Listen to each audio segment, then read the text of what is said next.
A lot of people have been asking about forging temperatures, and we're going to get to that in a video very soon. However, first, before we get to forging temperatures, we really need to cover solidification structures. If you don't know what structure you have in the ingot, then it's very difficult to forge appropriately. So, we're going to refer back to the handy-dandy iron carbon phase diagram, and I've redrawn just kind of a small portion of it. You should feel free to go out, find a better version, download that, look at it, use it as a reference because it's a super handy fountain of information once you know what to look for in there. So I've put a few key points on here. We have the eutectoid point, which one should also note is the eutectoid temperature, which also sometimes referred to as critical. Basically, that's the temperature at which you start to get austenite and you put into solution the eutectoid value of carbon.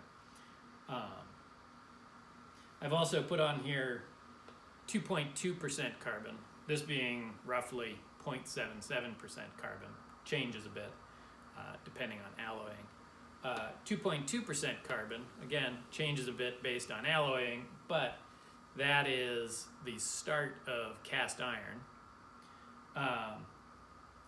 And I'm going to assume that we're going with a 1.5% carbon ingot. That's a pretty good area to aim for, sort of right in the middle of the Wootz range.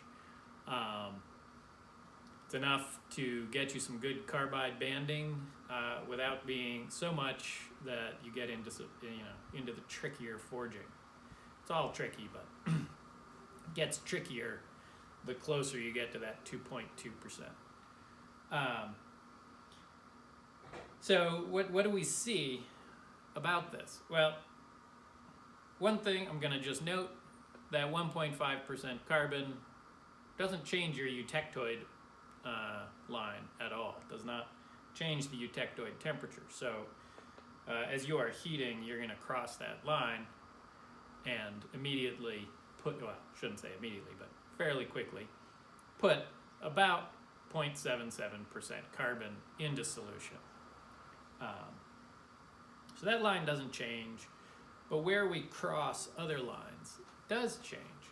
So you may remember from previously we talked about how this area up here is slushy. For a 1.5% carbon steel, you cross that line at about 1250 C. I'll get into that a little bit more in the forging temperatures video.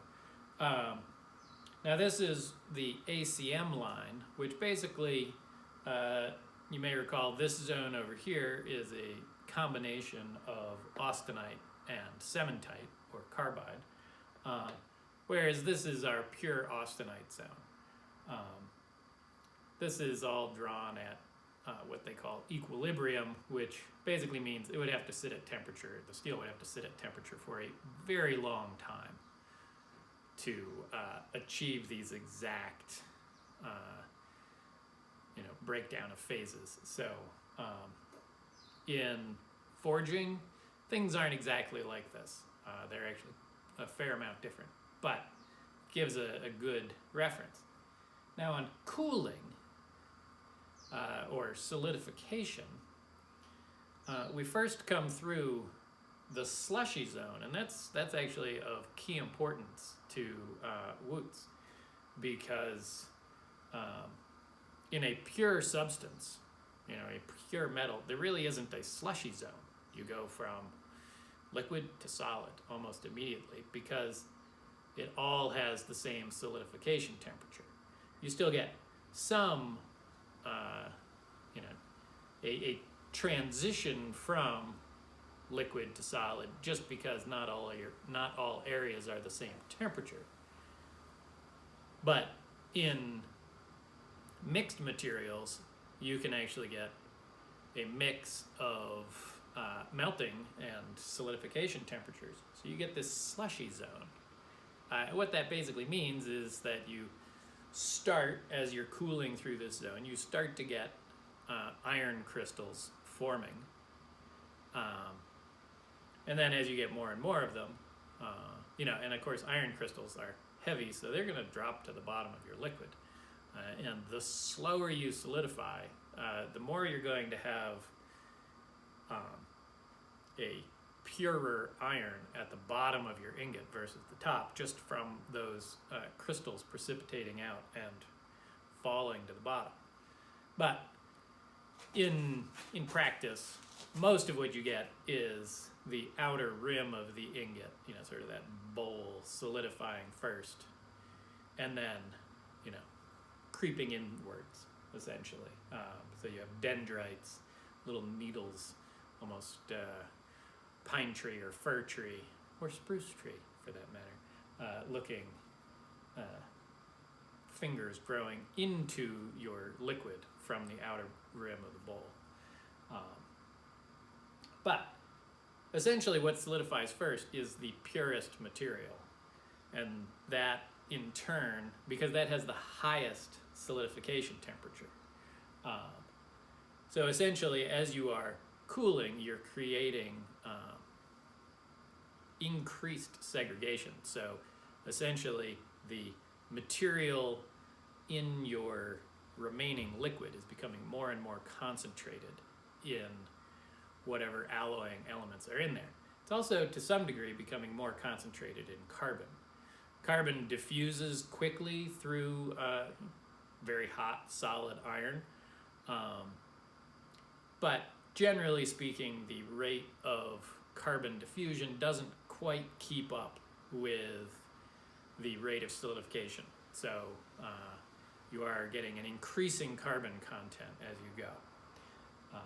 But more importantly, to the eventual Wootz pattern or crucible steel pattern, you're going to be increasing the concentration of some of those alloying elements.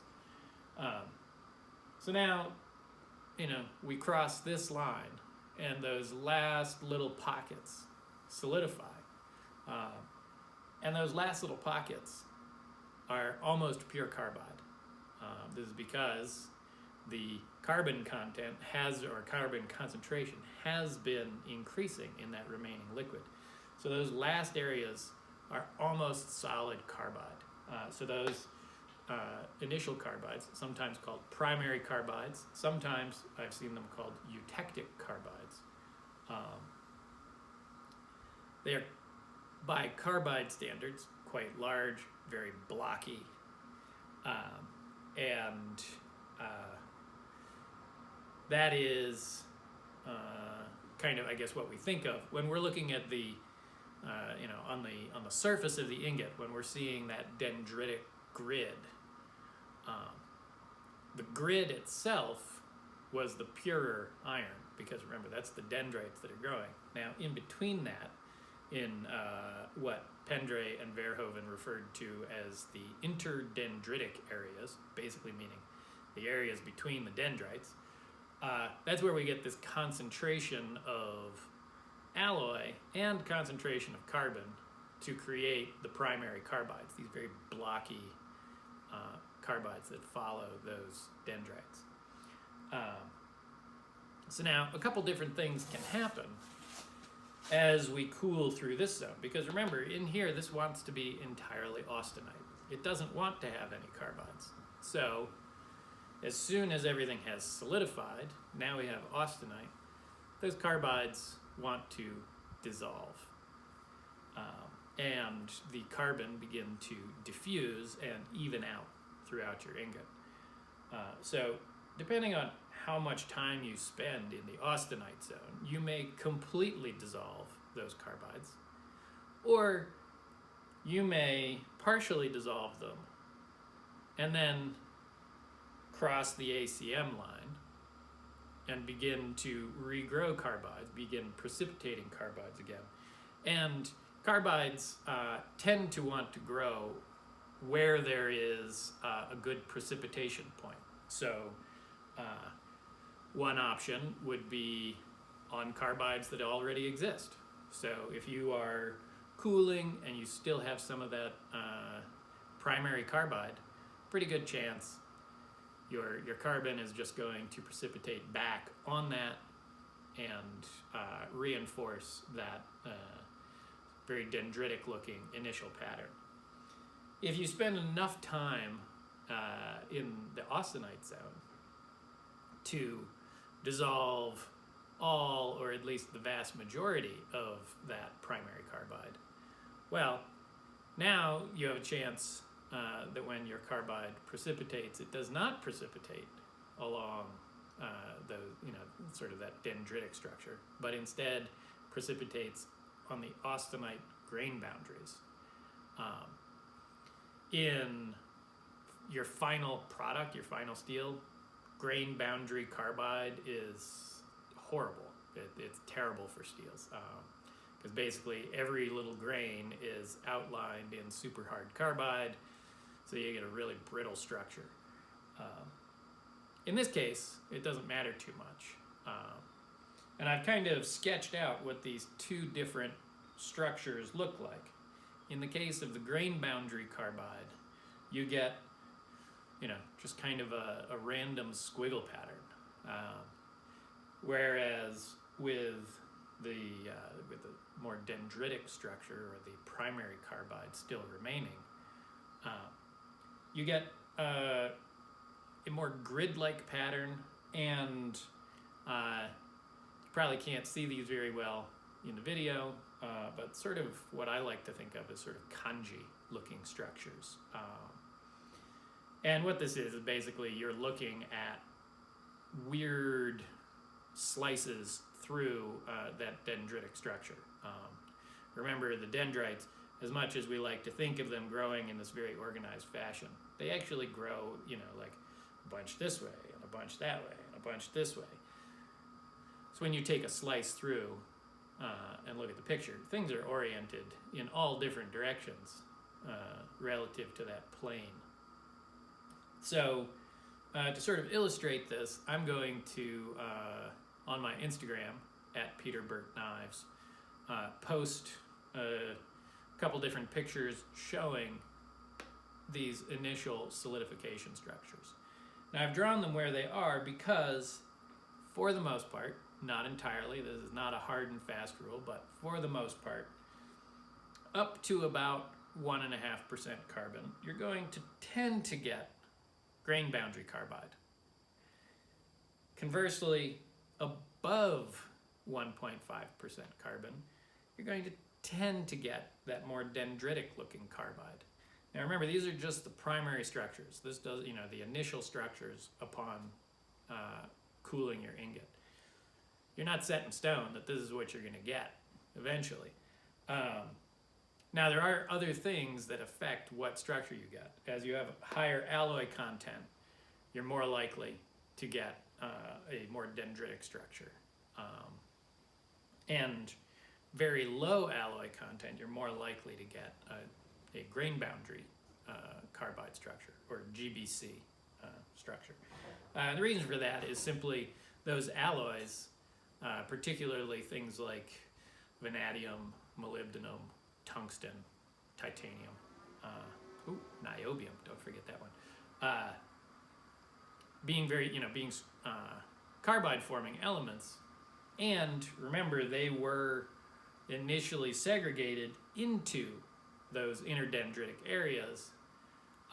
So if you have a lot of those strong carbide formers in the interdendritic areas, then you are going to be more likely to precipitate your carbide back into those areas again, regardless of the carbon content.